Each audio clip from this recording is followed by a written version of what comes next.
ला इलाहा इल्लल्लाह मुहम्मदुर रसूलुल्लाह बिस्मिल्लाहिर्रहमानिर्रहीम। मारो मारो मारो मारो ছেদাই বেড়ি চলা চেষ্টা করে চবের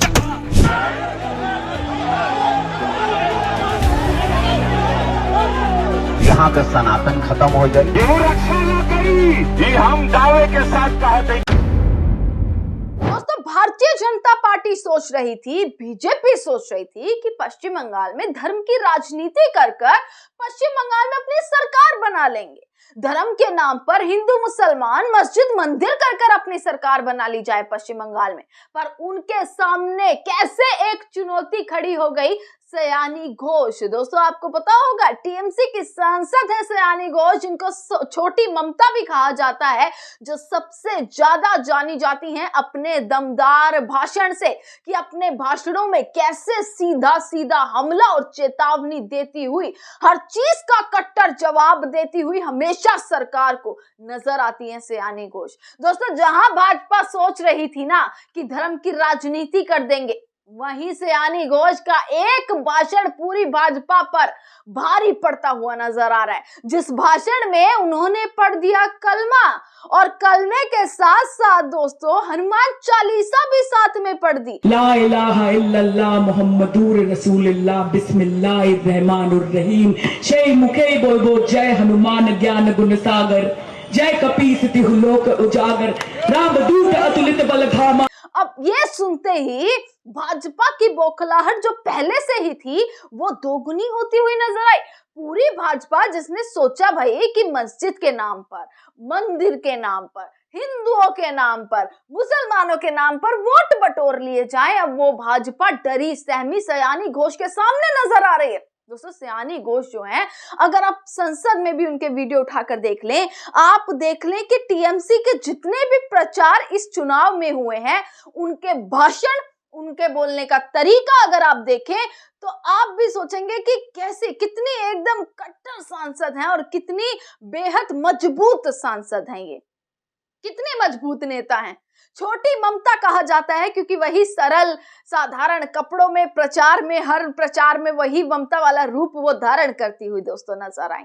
अब सयानी घोष के सामने भाजपाई कैसे बिलबिलाते हुए नजर आ रहे हैं, कैसे उनके सामने रोते बिलखते हुए नजर आ रहे हैं। मैं ये क्यों कह रही हूँ दोस्तों, एक तरफ सयानी घोष की वीडियो वायरल हो रही है जिसमें वो कलमा पढ़ रही हैं, जिसमें वो हनुमान चालीसा पढ़ रही हैं, जिसमें वो क्या कहते हैं कि वाहे गुरु जी का भी नाम लेती हुई वो दिखाई दे रही हैं। यानी कि जहां पर उन्होंने सब धर्म को एक साथ रखने की कोशिश करी, वहीं दूसरी तरफ बीजेपी के रवि किशन कैसे वोट मांग रहे हैं, पता है किस नाम पर? वोट मांग रहे हैं कि हिंदू खतरे में आ जाएगा, भाजपा नहीं आई तो हिंदू खतरे में आ जाएगा। साफ बोलते हुए नजर आ रहे हैं कि हिंदुओं के लिए वोट डालना ये बहुत जरूरी है, हमारी सरकार लाइए वरना हिंदू खतरे में आ सकता है। मतलब धर्म की राजनीति करते हुए धर्म के नाम पर वोट मांगते हैं, और धर्म के नाम पर वोट मांगना कितना बड़ा उल्लंघन है। क्या उसके बाद चुनाव आयोग कोई उस पर जवाब देगा? क्या उसके बाद आयोग को उन पर कोई एक्शन नहीं लेना चाहिए? क्या बीजेपी पर कोई एक्शन नहीं लेना चाहिए? दोस्तों, बहुत बड़ा सवाल। पश्चिम बंगाल में कुछ घंटों बाद मतदान है, कुछ घंटों बाद जो है वो दूसरे चरण की मतदान शुरू हो जाएंगे, और उससे पहले एक एक वीडियो निकल कर आ रहा है।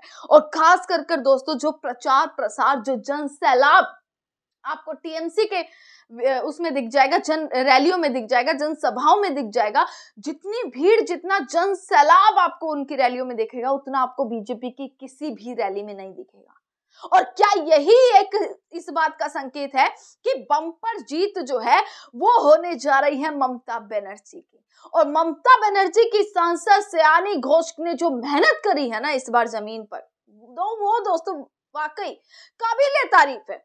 और ये वीडियो जो उनकी वायरल हुई है, जिनमें उन्होंने कलमा भी पढ़ दिया, जिसमें उन्होंने हनुमान चालीसा भी पढ़ दी, वाहिगुरु का नाम भी ले लिया, वो इतनी ज्यादा वायरल हो रही है कि लोग तारीफ करते नहीं थक रहे हैं, लोग लिखते नहीं थक रहे हैं कि सांसद हो, अगर नेता हो तो ऐसी हो।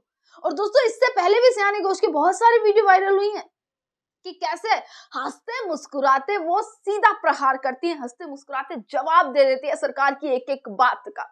अपने गानों की कुछ लाइनों से, कभी गानों से गाती हुई वो नजर आई, प्रचार प्रसार में गाने गाते हुए उन्होंने सीधे हमले बोल दिए, कैसे जो है अपनी हंसी मुस्कुराते हुए कैसे उन्होंने आक्रोश भी आया, और आक्रोश में भी जिस तरीके से उन्होंने प्रहार किया है वो वाकई ये था कि हाँ, कि एक बहुत ही मजबूत नेता की पहचान। और दोस्तों दूसरी तरफ आप देख लीजिए, रवि किशन अलग हिंदू खतरे में धर्म की राजनीति करते हुए नजर आ रहे हैं। और ये बंगाल की जनता जानती है, ये पश्चिम बंगाल के लोग जानते हैं कि धर्म की राजनीति पर इस बार वोट नहीं देने वाले। बहुत सारी वीडियो देखी, बहुत सारी वीडियो मैंने आपको दिखाई कि कैसे जो है पश्चिम बंगाल में जो जमीन पर रिपोर्टर्स अपनी रिपोर्टिंग कर रहे हैं, जो पश्चिम बंगाल में रिपोर्टर लगे हुए हैं रिपोर्टिंग करने के लिए, वहां पर जो उन्होंने इतने महीनों से माहौल जानने की कोशिश करी, उनकी रिपोर्ट में साफ नजर आया, उनके कैमरे में लोग बोलते हुए नजर आए कि हिंदू मुसलमान यहाँ सब एक हैं। सारी चीजें कुछ और नहीं बल्कि डर है, बल्कि बौखलाहट है दोस्तों। और ये बौखलाहट अब कल भी देखने के लिए मिलेगी, और ये बौखलाहट 4 मई को बिल्कुल साफ हो जाएगी, इमेज एकदम साफ हो जाएगी कि क्या पश्चिम बंगाल में होने वाला है। इसी के साथ पश्चिम बंगाल की तमाम खबरें आप तक पहुंचाते रहेंगे। आपका बहुत बहुत शुक्रिया।